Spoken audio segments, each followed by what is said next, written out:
Le président sud-africain Cyril Ramaphosa a qualifié de regrettable l'expulsion de l'ambassadeur d'Afrique du Sud aux États-Unis, Ebrahim Rasool. Le chef de l'État sud-africain a appelé toutes les parties impliquées à respecter les normes diplomatiques et à privilégier le dialogue. Cette décision survient après que le secrétaire d'État américain Marco Rubio ait annoncé le 14 mars 2025 que l'ambassadeur Ebrahim Rasool avait été déclaré persona non grata. Selon Rubio, l'ambassadeur était un politicien provocateur racial et nourrissait une hostilité envers les États-Unis et le président Donald Trump. L'expulsion fait suite à des tensions croissantes entre Washington et Pretoria, dont le gel de l'aide américaine à l'Afrique du Sud en février 2025.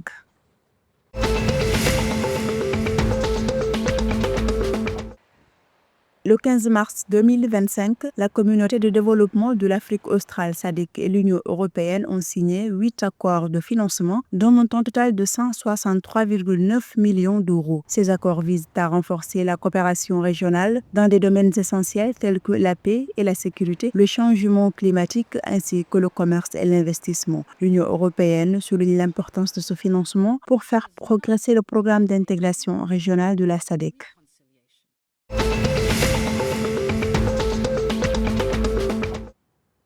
Selon la Banque du Mozambique, le taux de bancarisation a légèrement augmenté au quatrième trimestre 2024, passant de 32,5 à 33% adultes, soit une hausse de 1,5%. Progression est due à l'introduction du compte bancaire de base, à l'augmentation des paiements de salaire par virement bancaire et à l'inclusion des travailleurs, étudiants et retraités dans le système bancaire. Avec un taux de bancarisation estimé à environ 30%, ces initiatives ont grandement contribué à renforcer l'inclusion financière au Mozambique.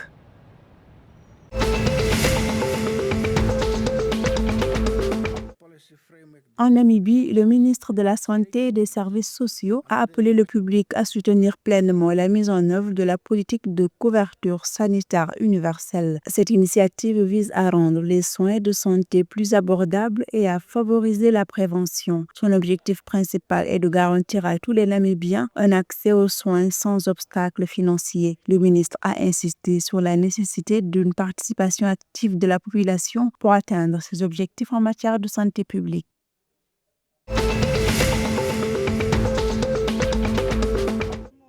Dans le but de sensibiliser le public aux effets dévastateurs de la toxicomanie, Harare, la capitale du Zimbabwe, accueillera les 28 et 29 mars 2025 la campagne dénommée La forme physique contre la toxicomanie. L'événement proposera diverses activités telles qu'une course de 3 km, des séances d'aérobic, des combats de boxe, de la zumba et des animations visant à promouvoir un mode de vie sain et sans drogue à travers le sport et le fitness. L'objectif principal est d'utiliser le sport accessible à tous comme un moyen efficace de sensibilisation à la lutte contre la toxicomanie.